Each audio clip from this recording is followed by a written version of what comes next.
இன்றைக்கி என்னோடய சித்தப்பா பேத்திக்கு கல்யாணம். அதான் காலங்காத்தாலே கிளம்பிட்டோம். கொஞ்சம் தூரத்தில் தான் இருந்துச்சு. சோல்தாரி அப்படின்ற ஊரில் ஒரு முருகன் கோயிலில் தான் கல்யாணம்.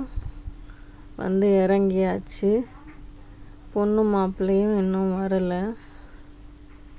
நாங்கள் தான் இப்போ உள்ளே போயிருக்கோம். கோயிலெலாம் ரொம்ப சூப்பராக கட்டியிருக்காங்க. முருகன் கோயில் ரொம்ப அழகாக இருந்துச்சு பார்க்கவே.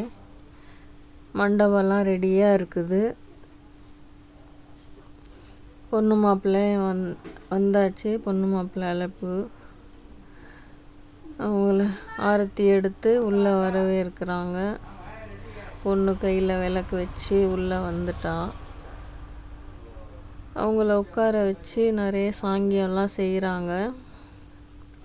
அவங்களுக்கு மாற்றிக்க கூரை புடவை கூரை வேஷ்டி கொடுத்து போய் மாற்றிக்கிட்டு வர சொன்னாங்க. போய் மாற்றிக்கிட்டு வந்துட்டாங்க. இனி கல்யாண வேலை.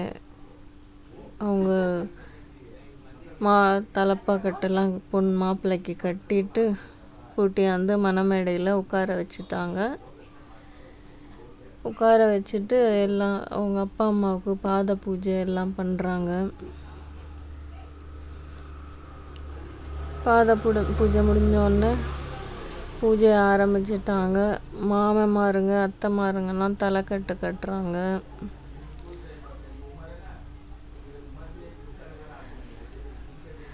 நம்மளோட இந்து முறைப்படி நிறைய சாங்கியங்கள் இருக்குது. நிறைய சம்பிரதாயங்கள்லாம் இருக்குது. நீங்கள் நம்ம சேனல் சப்ஸ்கிரைப் பண்ணலன்னா சப்ஸ்கிரைப் பண்ணிக்கோங்க. லைக் பண்ணுங்கள், ஷேர் பண்ணுங்கள். ஏதோ பூஜையெல்லாம் பண்ணுறாங்க. எனக்கு அவ்வளோவா அதெல்லாம் தெரியாது.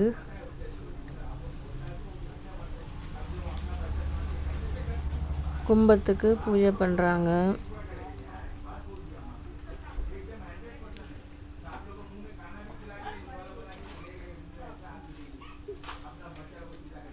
ஐயர் பையனுக்கும் பொண்ணுக்கும் கையில் காப்பு கட்டுறாங்க. பொண்ணுக்கு கட்டுறது மாமன் என்னோட தம்பி தான் கட்டிக்கிட்டு இருக்கான்.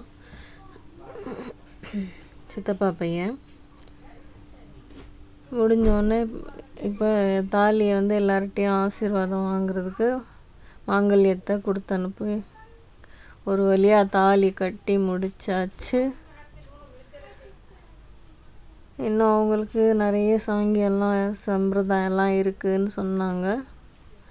நம்ம சரி கொஞ்சம் தூரமாக போக வேண்டியது இருக்குது, சீக்கிரமாக சாப்பிட்டு கிளம்பலான்னு கிளம்ப போகிறோம். மாலை மாற்றிக்கிற சாங்கியெல்லாம் பண்ணுறாங்க.